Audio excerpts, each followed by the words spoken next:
Saludos al público que me escucha, soy Iván Salcido y les doy la bienvenida al capítulo número 21 del podcast de historias de terremotos.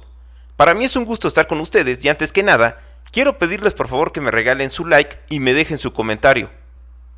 Como muchos de ustedes sabrán, esta es una semana importantísima para México, ya que el próximo domingo se van a celebrar las que quizá pueden considerarse como una de las elecciones más importantes en la historia de nuestro país. Pero quiero aclararles que este programa no se va a tratar de los políticos, sino por el contrario, les hablaré de la sociedad civil mexicana, la cual despertó en septiembre de 1985, obligada por un terrible terremoto. Lo que pasó en esa época en México es la muestra de lo que un fenómeno natural puede provocar.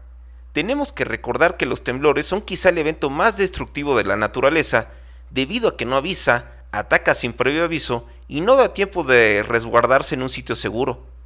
La enorme energía que contiene un sismo mayor puede provocar cambios en el paisaje natural, aunque en las zonas urbanas es donde suele ser más peligroso, al generar graves daños y transformar una ciudad entera en una trampa mortal para sus habitantes. Su poder puede ser tan colosal que los edificios que construimos corren el riesgo de despedazarse sobre nosotros, así que solo nos queda esperar a que su energía se desvanezca para sobrevivir. Como podrán darse cuenta, a los terremotos se les puede considerar una verdadera auditoría de la naturaleza que pone a prueba tanto a las ciudades como a la gente que vive en ellas, y justamente el terremoto del 19 de septiembre de 1985 evaluó la reacción de los habitantes de la Ciudad de México, quienes lo hicieron de manera ejemplar y nunca volvieron a ser los mismos.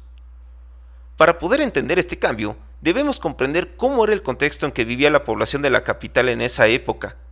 Antes de que nos sorprendiera la tragedia, a los capitalinos les encantaba escuchar las historias de sobrevivencia ocurridas durante los legendarios terremotos que han ocurrido en otras naciones.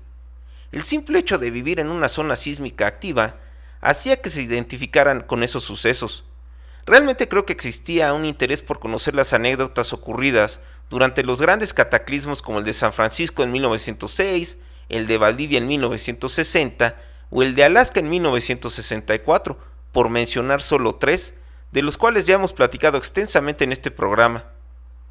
Quizá nunca ligamos estas catástrofes con la situación que vivíamos acá.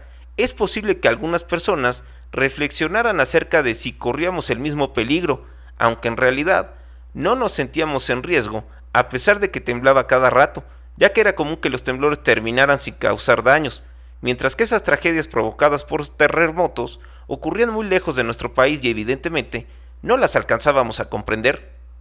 De esta manera, queda bastante claro que para 1985 vivíamos dentro de una débil burbuja de negación acerca del riesgo sísmico que enfrentábamos, el cual ya se había manifestado en 1957 con la caída del Ángel de la Independencia y en 1979 con la destrucción de la Universidad Iberoamericana en la zona de Tasqueña al sur de la Ciudad de México, ambas producidas por sismos y que en realidad eran unas advertencias de la naturaleza a la que no les pusimos atención. Existe un proverbio japonés que dice: el terremoto llega cuando el anterior ha sido olvidado, y así fue. Nadie imaginó que en 1985 un sismo nos tomaría por sorpresa. El desastre ocurrió y nos agarró sin preparación. Ahí le dimos importancia a los hechos sísmicos del pasado cuando ya era demasiado tarde. En esos instantes, la población de la Ciudad de México se quedó completamente sola, aislada, sin comunicaciones al exterior, sin equipos de emergencia suficientes, sin un plan para enfrentar una catástrofe de ese nivel y con un sentimiento de impotencia que congelaba hasta las personas más recias. En los primeros momentos, la sensación de orfandad de los habitantes de la capital fue más que evidente, ya que el gobierno no tenía la más remota idea de qué hacer o por dónde empezar. La gente salió a la calle obligada por el terremoto y en especial en la zona del primer cuadro de la ciudad, donde se encontraban los mayores daños. Las personas comenzaron un peregrinar cuando las nubes de humo y polvo todavía no se aplacaban. Por favor, díganme a dónde los busco ahora. Ya caminé y recorrí todo lo que pude, no los encuentro, gritaba una persona que no tenía idea del paradero de sus familiares. Era inverosímil que una ciudad de 20 millones de habitantes, considerada en esa época como la más grande del mundo y que además estaba ubicada en una zona sísmica, tuviera tan pocos rescatistas que rápidamente se sintieron impotentes al no poder concretar sus rescates, o al darse cuenta de que no podrían ayudar a tiempo a tantas víctimas que habían dejado debajo de los escombros. ¿Dónde están? ¿No los ha visto?, decía una persona por allá. ¿Dónde están las listas de muertos y heridos?, preguntaba otra más allá. No había nada, las autoridades brillaban por su ausencia, mientras el humo, el polvo, el olor a gas en las calles y los gritos desesperados de las personas agravaban la situación.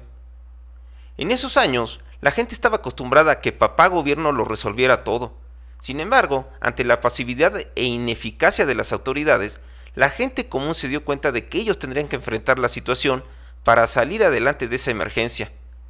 Comenzaron a surgir de la nada miles de voluntarios, héroes de cualquier clase social que brotaron quién sabe de dónde, haciendo a un lado el pánico para dar paso a una solidaridad nunca antes vista en México, lanzándose a las calles y tomando el control de la situación para ofrecer su ayuda con lo que tenían a la mano.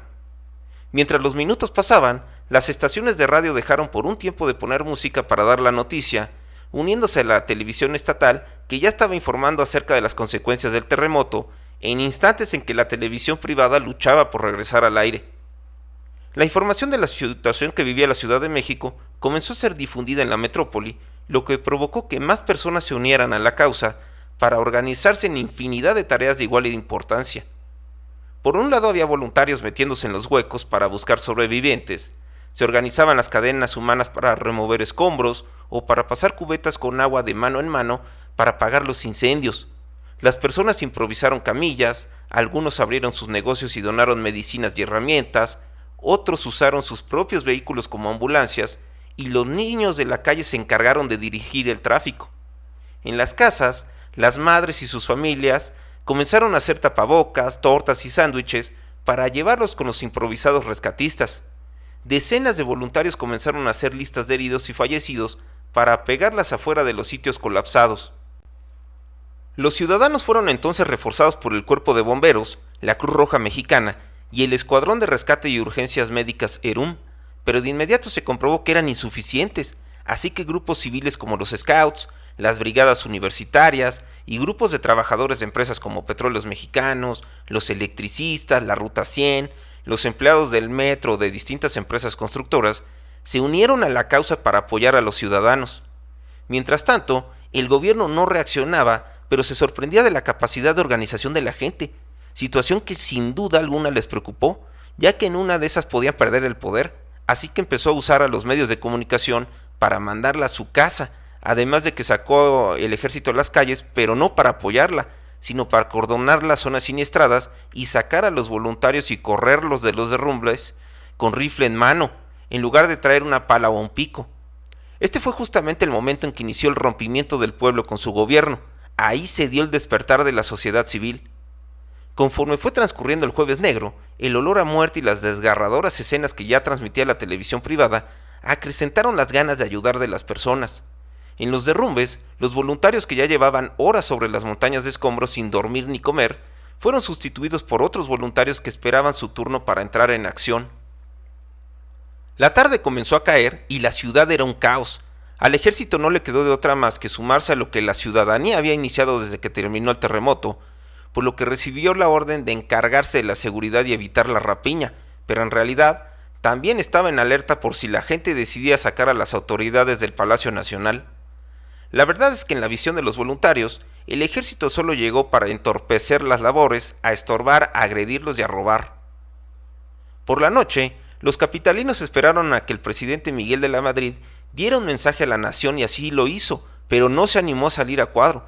Por alguna razón no quiso dar la cara, además de que durante el día había negado recibir los ofrecimientos de ayuda por parte de la comunidad internacional, bajo el pretexto de que solos podríamos salir de la emergencia, asegurando que el gobierno tenía los medios y los recursos necesarios para hacer frente a la tragedia, además de que en sus recorridos por la ciudad ni siquiera se bajaba del autobús y todo lo veía desde la ventana del camión. Por su parte, el regente de la ciudad, Ramón Aguirre, inexplicablemente informó en la Cámara de Diputados que el entonces Distrito Federal volvía a la normalidad con relativa rapidez, lo que sin duda era una barbaridad, ya que había importantes hospitales, multifamiliares, hoteles, escuelas y secretarías de Estado colapsadas, miles de personas desaparecidas, zonas de la ciudad sin energía eléctrica, teléfono ni agua, y además Se avecinaba una primera noche con el centro de la ciudad lleno de escombros. Estos fueron errores que nunca le iban a perdonar los capitalinos a sus autoridades. Sumado a esto, las acusaciones de que policías judiciales, soldados y todo tipo de uniformados estaban efectuando rapiña en lugar de ayudar, acrecentaron el descontento. La ocurrencia de un segundo terremoto al día siguiente hizo que por momentos regresara el pánico a la ciudad. Este se convirtió en el factor que hizo cambiar de opinión al presidente, quien de inmediato decidió siempre sí recibir las donaciones y a las brigadas de rescate extranjeras, cuando ya habían transcurrido 36 horas de sucedido el primer terremoto, tiempo en que muchos sobrevivientes pudieron ser rescatados de haberse presentado antes. Aquella decisión había costado muchas vidas y la gente lo sabía. Incluso los equipos de rescate extranjeros que llegaron fueron víctimas de la burocracia, la cual quería hacerles exámenes sanitarios a los perros de búsqueda y rescate, así como que tramitaran permisos para ingresar sus equipos, y una vez que eran aceptados, los rescatistas eran llevados a hoteles en lugar de trasladarlos a los derrumbes. Las donaciones que traían eran desviadas y vendidas en el mercado negro. Ningún civil tuvo acceso ni control de esos recursos. Por otro lado, los ministerios públicos cobraban por hacer su trabajo, sacándoles dinero a los familiares para acelerar el proceso y obtener el correspondiente certificado de defunción, con la amenaza de que su ser querido podría terminar en la fosa común. La ineficiencia de las autoridades era escandalosa, incluso desde antes del terremoto. Nunca se preocuparon por conocer cuál era el riesgo sísmico que enfrentaba la capital, por lo que cuando sucedió el desastre no contaban con un plan para enfrentarlo. Por otro lado, surgieron las acusaciones de corrupción hacia la Secretaría de Desarrollo Urbano dirigida por Guillermo Carrillo Arena, un hombre que hacía negocios desde su puesto y quien había aprobado la construcción de muchos edificios que se desplomaron con el sismo, entre ellos algunas salas del Hospital General de México y la torre del Hospital Juárez. De ahí se acuñó la frase de Carrillo Arena construye con maicena, la cual le gritaban los damnificados cada vez que podían, a quienes a su vez este hombre los trataba de manera despótica, por lo que fue removido de su puesto, pero no le quitaron la licencia para construir. Estas situaciones incrementaron la desilusión de la gente contra las autoridades.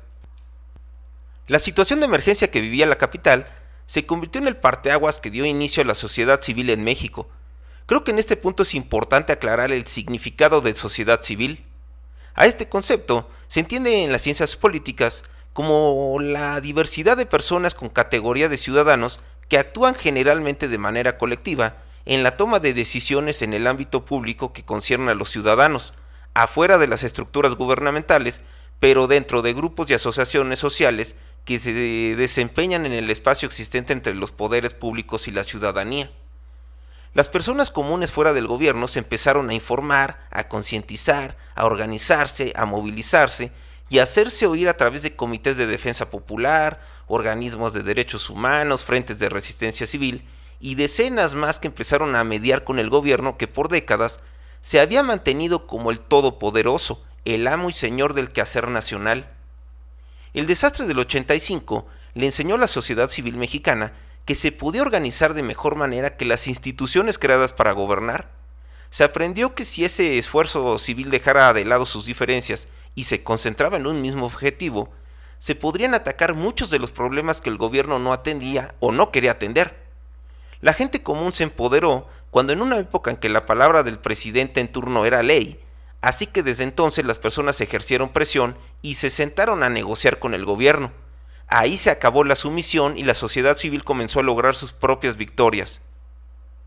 Antes del sismo del 85, existió un gran descontento contra el gobierno por la grave situación económica que atravesaba México, aunque la gente no lo expresaba de manera masiva. Este fastidio contra las autoridades se multiplicó con la pésima actuación que el gobierno del entonces presidente Miguel de la Madrid le dio al desastre, así que la sociedad civil se la cobraría más adelante a su partido político, cuando en las elecciones de 1997 el partido reinante tuvo que entregarle el control de la capital a la oposición en la figura del ingeniero Cuauhtémoc Cárdenas, quien se convirtió en el primer jefe de gobierno de la Ciudad de México, elegido por una votación democrática y no por el acostumbrado dedazo del presidente en turno, que por años escogía a la persona que dirigiría los destinos de la ciudad. Cabe aclarar que al mismo ingeniero ya le habían robado las elecciones presidenciales de 1988 con la sospechosa caída del sistema electoral, un fraude que le terminó dando la victoria al régimen. Fue así como el terremoto cambió a México, incluso provocó en parte que el PRI perdiera el control político de la capital hace 27 años y hasta la fecha no lo ha recuperado, gracias al poder del voto y a que la población despertó de su letargo y comenzó a hacerse sentir. Con esta historia podemos comprobar la importancia de las elecciones federales del próximo domingo 2 de junio en México, momento en que los ciudadanos les haremos sentir a las autoridades y a los políticos en turno si estamos a favor o en contra de sus decisiones. Los mexicanos tenemos que recordar que participar en la elección es un deber y un derecho ciudadano. Hay que salir a votar este domingo por el partido o candidato que elijan, pero sin duda hay que votar. Es así como finaliza el capítulo 21 del podcast. Si les agradó este programa, por favor regálenme su like y su comentario. Los invito a que se suscriban al canal y les recuerdo que activen la campana de notificaciones para que YouTube les avise cuando salgan los nuevos videos, los shorts y los próximos capítulos del podcast. Les agradezco a todos su apoyo y los veo en el siguiente programa.